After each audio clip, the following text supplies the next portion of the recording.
স্বাগত ডিবিসি সংবাদে। আপনাদের সাথে আছি আমি জান্নাত সাথী। এবার জানাবো খবরের বিস্তারিত। আইন শৃঙ্খলা পরিস্থিতি নিয়ে মানুষের মধ্যে উদ্বেগ তৈরি হওয়ায় দেশের জেলা পুলিশ সুপার ও পুলিশের বিভিন্ন বিভাগের প্রধানদের নিয়ে বৈঠকে বসছেন প্রধান উপদেষ্টা ডক্টর মোহাম্মদ ইউনূস। তেজগাঁওয়ে প্রধান উপদেষ্টার কার্যালয়ে এই বৈঠক হবে। বৈঠকে এসপি ও এর উপরের দিকের কর্মকর্তা, মেট্রোপলিটন পুলিশের কমিশনার, ক্রাইম বিভাগের প্রধান সহ 127 জন কর্মকর্তাকে ডাকা হয়েছে। পুলিশের সঙ্গে প্রধান উপদেষ্টার এই বিশেষ সভায় পুলিশ কর্মকর্তারা আইন শৃঙ্খলা পরিস্থিতি সম্পর্কে প্রধান উপদেষ্টাকে জানাবেন এবং তিনি শুনে প্রয়োজনীয় দিক নির্দেশনা দেবেন। 2 দফা পিছিয়ে পিলখানা হত্যাকাণ্ডে বিস্ফোরক আইনে করা মামলায় 239 বিডিআর জওয়ানের জামিনের আদেশ আজ। এ বিষয়ে বিস্তারিত জানাতে ঢাকা মহানগর দায়রা জজ কোর্টে আছেন সহকর্মী লিটন মাহমুদ। তার কাছ থেকে জানবো বিস্তারিত। লিটন, 239 বিডিআর জওয়ানের জামিনের আদেশ কখন দেয়া হতে পারে, কি তথ্য আছে? আর বিডিআর জওয়ানদের স্বজনরা যদি উপস্থিত থেকে থাকেন, কি প্রত্যাশা তাদের জানাবেন? জান্নাত, আপনাকে ধন্যবাদ। যেমনটি বলছিলেন, পিলখানা হত্যাকাণ্ডের ঘটনায় বিস্ফোরক আইনে দায়ের করা যে মামলাটি রয়েছে, সেই মামলায় আজ 239 জন বিডিআর জওয়ান রয়েছে, তাদের জামিনের যে শুনানি শেষ হয়েছে সেই বিষয়ে আদেশ দেওয়ার কথা রয়েছে। আমরা অপেক্ষা করছি সেই আদেশের জন্য। আমরা আদালতের যারা সংশ্লিষ্ট কর্মকর্তা রয়েছেন তাদের সঙ্গে কথা বলেছিলাম। তারা আমাদেরকে যেমনটি জানিয়েছেন, বেলা 2টোর পর এ বিষয়ে আসলে আদেশ দেবেন, এমনটা জানিয়েছেন যারা আদালতের সংশ্লিষ্ট লোকজন রয়েছেন তাদের কাছ থেকে। মূলত এর আগে 178 জন যারা জামিন পেয়েছিলেন, যারা আসলে এই হত্যা মামলায় খালাস পেয়েছিলেন বা যাদের বিরুদ্ধে অভিযোগ প্রমাণিত হয় নাই, এই ধরনের যারা 178 জন ছিলেন সেই সকল বিডিআর জওয়ানদেরকে জামিন দেওয়া হয়েছিল। আজ যাদের জামিন দেওয়ার কথা রয়েছে, এদের মধ্যে হত্যা মামলায় যারা 10 বছরের অধিক দণ্ডিত ছিলেন অথবা 2 বছরের নিচে যারা দণ্ডিত ছিলেন, এই সকল আসামির পক্ষে 239 জন বিডিআর জওয়ানের জামিন চাওয়া হয় এবং গত বৃহস্পতিবার এই জামিন শুনানি অনুষ্ঠিত হয় এবং সেখানে রাষ্ট্র আসামি পক্ষের যারা আইনজীবী রয়েছেন তারা নিজ নিজ পক্ষে যুক্তি উপস্থাপন করেন এবং সেই উপস্থাপন শেষে কিন্তু জামিনের এই যে বিষয়টি, সেটির জন্য আজকের যে দিনটি সেটি ধার্য করা হয়েছে। আমার সঙ্গে এই মুহূর্তে রয়েছে কিছু বিডিআর এর যারা স্বজন তারা রয়েছেন। আমরা একটু তাদের সঙ্গে কথা বলতে চাই। আমরা জানতে চাই যে আসলে আপনারা গত কয়েকদিন ধরে এই যে জামিনের জন্য আসছেন এবং জামিন যে আদেশটি সেটি বিলম্বিত হচ্ছে, আসলে এতে করে আপনারা কি মনে করছেন? আপনারা শঙ্কিত কিনা? আমাদের শঙ্কিত এনে মনে করেন আমরা হয়রানি হইতেছি, ঘুরতে আসি, এনে আদেশটা পাইলে পরে আমরা একটা পাই। এই যে আজ না কাল না পরশু বৃহস্পতিবার ঘুরতে আসি, এখন তো কোনো সিদ্ধান্ত আমরা পাইতেছি না, কি হবে তাও তো আমরা করে ফেলতেছি না। একজন স্বজন রয়েছেন, তার 2টি ভাই আসলে কারাগারে আছেন, তারা বলছেন যে তারা হয়রানির শিকার হচ্ছেন। আপনি এর আগে বলছিলেন হয়রানির শিকার হচ্ছেন, কি হয়রানির শিকার হচ্ছেন, কেমন হয়রানির শিকার হচ্ছেন? আসলে আজকে দীর্ঘ 16 বছর ধরে আমরা হয়রান হইতে আছি। আজকে না কালকে না পরশু এভাবে তারিখে পরে তারিখ দিচ্ছে। আমরা এই বৃহস্পতিবার গতকালকে আমরা সন্ধ্যা 7টা পর্যন্ত বসে আসলাম এই কোর্টের ময়দানে আমরা আদেশের জন্য। লাস্ট পর্যন্ত জানতে পারলাম যে আজকে আমাদেরকে সোমবারকে দিয়েছে 12টার দিকে। আজকে কি হবে আমরা জানতে পারি নাই। এখন তো আশা করি আজকে জানি আমাদেরকে আজকে আদেশ নিয়ে আমরা ফিরে যেতে পারি, আমার ভাইয়েরা জানি জেলখানা থেকে আমরা নিতে পারি। এটা আমি সরকারের কাছে জানাই। আজকে আমাদের একটা দাবি, আজকের ভিতরে আমাদের আদেশ, আজকে আদেশ নিয়ে আমরা বাসায় ফিরে যাব। শুনছিলেন জান্নাত, যেমনটি বলছিলেন স্বজনরা যে তারা চাইছেন এই যে আদেশ, সেই আদেশটি যেন আর বিলম্বিত না হয়। তারা যেন আজকের এই আদেশ নিয়ে, সেটা জামিন হোক বা না হোক, একটি আদেশ নিয়ে তারা বাসায় ফিরতে চাচ্ছেন। তারা আর শঙ্কার মধ্যে থাকতে চাচ্ছেন না। তারা চাইছেন যে তাদের স্বজনরা যারা এই সাজা খেটে ফেলেছেন বিস্ফোরক আইনের এই মামলায়, তারা যেন অন্তত জামিনটুকু পায়, জামিনে যেন বেরিয়ে আসতে পারে এবং এই ন্যায় বিচারটুকু যেন আদালত আসলে নিশ্চিত করে, সেটি তাদের প্রত্যাশা। জান্নাত, ধন্যবাদ লিটন। কর্তৃপক্ষের আশ্বাসে 1.5 ঘন্টা পর কর্মবিরতি প্রত্যাহার করেছেন মেট্রো রেলের কর্মকর্তা কর্মচারীরা। এই 1.5 ঘন্টা বিনা টিকিটে ট্রেন ভ্রমণ করেন যাত্রীরা। এমআরটি পুলিশের বিরুদ্ধে মেট্রো রেলের 4 কর্মীকে লাঞ্ছনার অভিযোগে সকাল থেকে কর্মবিরতি শুরু করেন কর্মকর্তা কর্মচারীরা। এতে বন্ধ হয়ে যায় টিকিট কাউন্টার। তবে ট্রেন চলে বিনা টিকিটের যাত্রী নিয়ে। এমআরটি পুলিশের কয়েকজন সদস্য Dhaka mass transit company limited DMTCL এর 4 জন কর্মীকে লাঞ্ছিতের ঘটনায় এই কর্মবিরতির ডাক দেওয়া হয়। দীর্ঘ প্রতীক্ষার অবসান শেষে বাস্তবে রূপ নিতে যাচ্ছে স্বপ্ন। উদ্বোধনের অপেক্ষায় যমুনা রেল সেতু।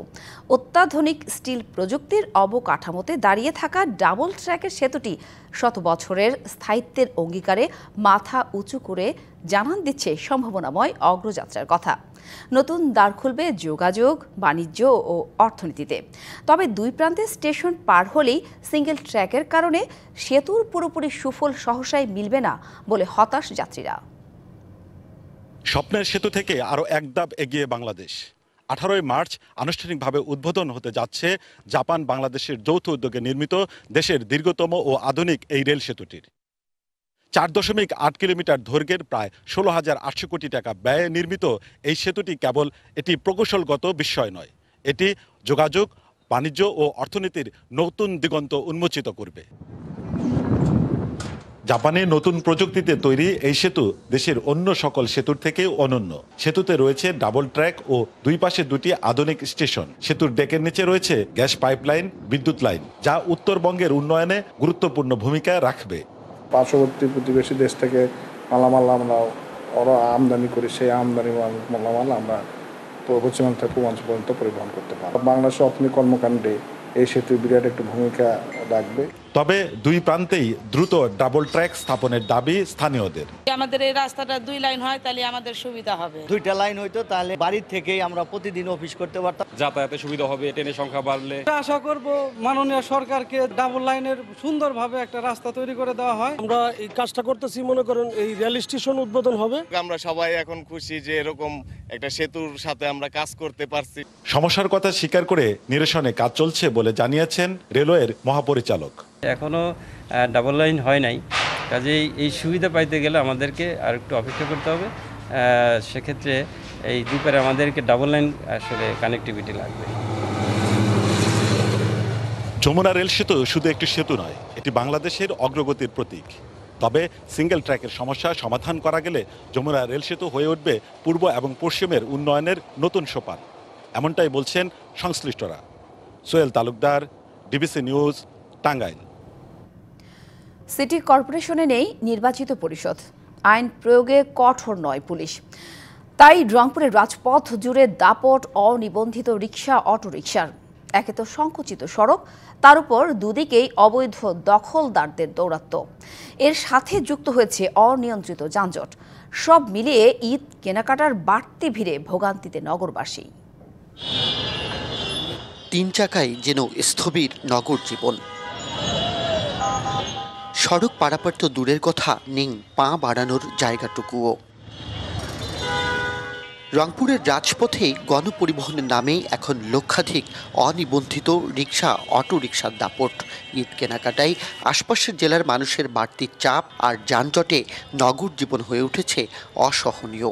মানুষের থেকে অটোই বেশি, আমরা যে রাস্তা দিয়ে যে হাঁটবো সে মনে করেন হাঁটার জায়গাটা পর্যন্ত নাই। অটোর চাপটা এত বেড়ে গেছে যে আমরা রাস্তা পার হব বা দ্রুত চলাচল করব এটাও পারি না। নগর ভবনের তথ্য বলছে সড়কে অনুমোদিত 3 চাকার যানবাহনের সংখ্যা 8,500।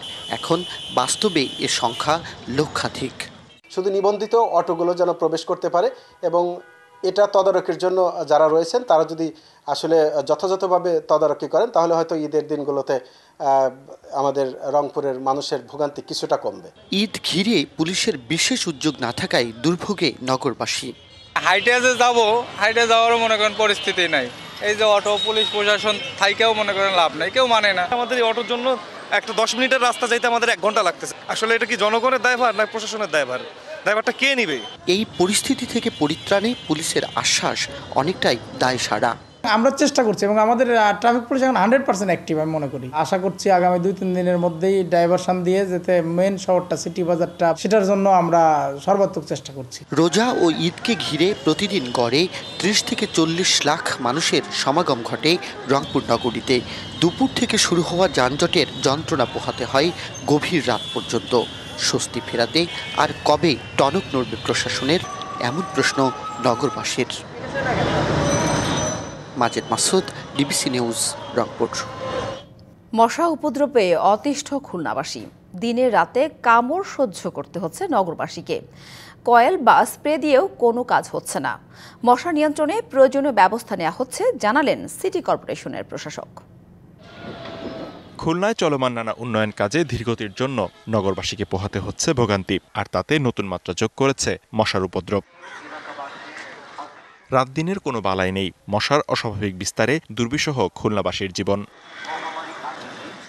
নগরবাসীর অভিযোগ, ডোবা, নালা, ড্রেন, খাল, পুকুর থেকে শুরু করে বাড়ির আশপাশের ঝোপঝাড়ে রয়েছে মশার লার্ভা, যা পরিষ্কার না করায় প্রতিনিয়ত বাড়ছে মশার বংশবিস্তার। 3.5 বছর 4 বছরের শিশু যখন আমাকে বলে, স্যার আমি ছবি আঁকতে পারছি না, আমাকে মশায় কামড়াচ্ছে, না পেরে কয়েল জ্বালিয়ে দিই, তারপরে তো আবার কাশি শুরু হয়। সকালে বিকালে দিনে সর্বক্ষণ মশার দ্বারা আক্রান্ত হচ্ছি। মশা নিধন করার জন্য যে ওষুধটা দেওয়ার প্রয়োজন সে ওষুধটা দেওয়া হচ্ছে না। মশার যন্ত্রণা থেকে বাঁচতে মশারি মিছিল ও সমাবেশ করছে নাগরিক সমাজ। সিটি কর্পোরেশনের দায়িত্ব ওষুধ ছিটানো, ওষুধ যা ছিটানো হচ্ছে তা ভেজাল ওষুধ, এবং যারা ওষুধ ছিটানোর দায়িত্বে আছেন সেই মানুষগুলো আসলে সঠিকভাবে দায়িত্ব পালন করেন কিনা, মনিটরিংয়ের সঠিক ব্যবস্থা আছে বলে আমাদের কাছে মনে হয় না। তবে মশা নিধন কার্যক্রম আরও জোরদার করার কথা বলছেন খুলনা সিটি কর্পোরেশনের প্রশাসক। জনগণের কাঙ্ক্ষিত মাত্রায় যে সফলতা পাচ্ছি তা নয়, বাট আমরা আগের চেয়ে ভালো পাচ্ছি।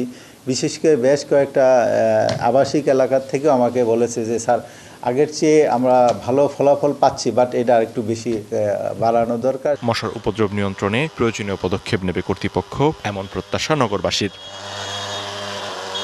DBC news desk. ঈদের আগে ব্যস্ততা বেড়েছে ঝালকাঠির সেমাই কারখানাগুলোতে। দিন রাত চলছে কাজ, তৈরি হচ্ছে লাচ্ছা ও সাধারণ সেমাই। মান ভালো হওয়ায় যা যাচ্ছে সারা দেশে। ভেজাল রোধে ও মান ঠিক রাখতে তৎপর প্রশাসন, চলছে নিয়মিত তদারকি। সেমাই ছাড়া যেন ঈদের সকাল পূর্ণতা পায় না, তাই ঈদ উল ফিতরকে সামনে রেখে এখন ব্যস্ত ঝালকাঠির সেমাই কারখানাগুলো। জেলায় 5টি কারখানায় বাজারের চাহিদা পূরণে দিনরাত চলছে সেমাই তৈরি। পাইকাররা এখান থেকে কিনে পাঠাচ্ছেন সারা দেশে। পরিষ্কার পরিচ্ছন্নভাবে এইটা তৈরি করে, এবং এটা সুস্বাদু, এবং যে এটা ভাজাটাও ভালো, প্রচুর চাহিদা। আমরা ঈদকে সামনে রেখে 2 মাস একটু ব্যস্ততার সাথে কাজ করতেছি। এবছর প্রতি কেজি লাচ্ছা সেমাই পাইকারি বিক্রি হচ্ছে 115 টাকা আর খুচরা 125 টাকায়। ঝুরা সেমাইয়ের পাইকারি মূল্য 95 টাকা ও খুচরা 110 টাকা। তবে ঈদের আগে 2 মাস ব্যস্ততা থাকলেও অন্য সময় বেকার থাকতে হয় 2 শতাধিক সেমাই শ্রমিককে। এই শিল্পকে বাঁচিয়ে রাখতে সরকারি প্রণোদনার দাবি কারখানা মালিকদের। আমাদের 11 মাস কোনো কাজ থাকে না, আমরা ওই রমজান 1 মাসে আমাদের খুব প্রেশানি থাকে কাজের উপরে। সারা বছর বন্ধ থাকে, রোজায় দিন পর কেনা বেচা, হ্যাঁ বর্তমানে হ্যাঁ কেনা বেচা হয় না।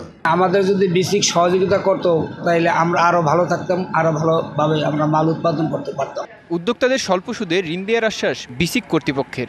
এই শিল্পের মালিকরা যদি বিসিকের নিকট আর্থিক এবং কারিগরি সহায়তা চায়, তাহলে বিসিকের পক্ষ থেকে তাদেরকে আর্থিকভাবে সহায়তা করা হবে। সেমাইয়ের মান ঠিক রাখতে তদারকি করছে ভোক্তা অধিকার সংরক্ষণ অধিদপ্তর। রমজানের আগে ওনাদেরকে আমরা সচেতন করেছি, আমাদের যে লিফলেট আছে সেগুলো বিতরণ করেছি, এবং তারা যেন পরিচ্ছন্ন পরিবেশে সেমাই উৎপাদন করে, এবং সেমাইয়ের মানে ভালো ভোজ্য তেল যেন ওনারা ব্যবহার করে, এ ব্যাপারে আমরা ওনাদেরকে সতর্ক করেছি। DBC news desk. পিরামিডের দেশ মিশর। অন্যান্য দেশের মতো মিশরেও জাঁকজমকভাবে পালন করা হয় সেহরি ও ইফতার। দুপুরের পরে অলিগলিতে বসে ইফতারের বর্ষা। ধনী গরিব মুসলিম খ্রিস্টান প্রত্যেকেই অংশ নেন এই ইফতারে। পিরামিড, নীলনদ ও তুর পাহাড়ের দেশ মিশর। হাজার বছরের স্মৃতি বুকে জড়িয়ে রয়েছে দেশটি। পারস্পরিক সম্পর্ক মজবুতে স্বজন ও বন্ধুদের বাসায় ইফতার করার রেওয়াজ মিশরে। তবে ক্যাফে বা রেস্তোরাঁ পছন্দ সেখানকার তরুণ তরুণীদের। সাধারণত পানি ও খেজুর দিয়ে রোজা ভাঙা হলেও ফলের রস, চা পানির মাধ্যমে ইফতার শুরু করেন মিশরীয়রা। তবে প্রধান ইফতার আইটেমে থাকে আটা, মধু, কিশমিশ, বাদাম ছড়ানো কেক জাতীয় খাবার। এক বিশেষ ধরনের পানীয় তৈরি করেন মিশরীয়রা, যার নাম কামার আল দিনান্থ আরাসি। শুকনো আখরোট সারাদিন পানিতে ভিজিয়ে রেখে পানীয়টি তৈরি করা হয়। রমজানে এরা বিশেষ আকৃতির এক রুটি তৈরি করে, যার নাম খাবস রমজান। দুপুরের পরেই অলিগুলিতে বসে ইফতারির জন্য মায়দাতুর রহমান টেবিল। কোথাও ব্যক্তিগত উদ্যোগ, কোথাও সেবামূলক সংস্থার অধীনে রাস্তায় সামিয়ানা টানিয়ে মায়দাতুর রহমান নামের ইফতারির আয়োজন করা হয়। রমজানে রোজাদারকে খাওয়ান ধনীরা, অলিগলির ইফতারি স্টলগুলো থাকে তাদের জন্য একেবারে ফ্রি। রাস্তার গাড়ি থামিয়ে ইফতার করানো মিশরীয়দের ঐতিহ্য। ইফতারের পরে অন্য রূপে ধরা দেয় মিশর। খোলা আকাশে তারাবির নামাজের দৃশ্য মুগ্ধ করার মতো। ওই সময় আল্লাহর ইবাদতে মশগুল হয় শ্রেষ্ঠ কোরআন তেলাওয়াতের দেশের মানুষেরা। Tumpa Tarafdar, DBC news desk. এই মুহূর্তে সিলেটে আন্তর্জাতিক বিমানবন্দরে রয়েছেন সহকর্মী প্রত্যুষ তালুকদার। হামজা চৌধুরীর সবশেষ খবর জানবো তার কাছ থেকে। প্রত্যুষ, ঠিক কখন নাগাদ বিমানবন্দরে পৌঁছাবেন হামজা? তাকে বরণে বিমানবন্দরে কেমন আয়োজন দেখছেন? নিরাপত্তা ব্যবস্থায় কোনো পরিবর্তন আনা হয়েছে কিনা জানাবেন। আসলে সিলেট উসমানী আন্তর্জাতিক বিমানবন্দরে কিন্তু একটা উৎসব আমেজ আজ সকাল থেকে বিরাজ করছে। এর কারণ যেটি আপনি বললেন যে আসলে এখানে হামজা চৌধুরী তিনি আসছেন কিছুক্ষণের মধ্যে, এবং আমরা যে বিষয়টি জানতে পেরেছিলাম আগে ম্যানচেস্টার থেকে সরাসরি ফ্লাইটে কিন্তু তিনি তার পরিবারের লোকজন সহ এখানে করবেন, এদিকে সিলেটে অবতরণ করবে। 11:40 অবতরণ করার কথা রয়েছে এবং সেই ফ্লাইটটি এখনও এসে পৌঁছায়নি। আমরা যেটি জানতে পেরেছি হয়তো কিছুক্ষণের মধ্যে এসে পৌঁছাবে। তবে এরই মধ্যে বিভিন্ন স্তরের খেলোয়াড়রা, কর্মকর্তারা সিলেট ওসমানী আন্তর্জাতিক বিমানবন্দরের ভিআইপি গেটে এসে ভিড় করেছেন এবং আশেপাশে ফুলের তোড়া নিয়ে ফুটবল সমর্থকরা এসে উপস্থিত হয়েছেন এবং নানা রকম ব্যানার ফেস্টুন নিয়ে সেজে তারা এসেছেন। আপনি নিশ্চয়ই দেখতে পাচ্ছেন এখানকার যারা রয়েছেন তারা আসলে, আমি একটু কথা বলারই চেষ্টা করব তাদের সাথে, একজনের সাথে। আচ্ছা, আপনারা কোন জায়গা থেকে এসেছেন এবং আপনারা আসলে এত সুন্দর ব্যানার নিয়ে এসেছেন, একটু বলবেন? আসসালামু আলাইকুম। আমরা Sylhet district stadium green Sylhet football একাডেমির আইসি হামজা চৌধুরীরে রিসিভ করতাম করিয়া, ওনার অপেক্ষায় আমরা আছি। একটি ফুটবল একাডেমি থেকে তারা এসেছেন, অর্থাৎ নতুন প্রজন্মের যারা ফুটবল খেলোয়াড় তারা এসেছেন।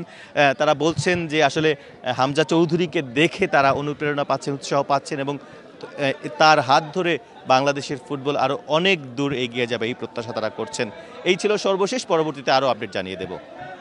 প্রত্যুষ, আপনি থাকুন, নিশ্চয়ই পরবর্তীতে আবারও যুক্ত হবো আপনার সঙ্গে। ধন্যবাদ। ডিবিসি সংবাদে এই ছিল এখনকার মতো। ডিবিসি নিউজের সংবাদগুলো পড়তে ভিজিট করুন dbcnews.tv আর ভিজিট করুন ডিবিসি নিউজের ফেসবুক পেজ এবং ইউটিউব চ্যানেল। ডিবিসির সঙ্গে থাকুন।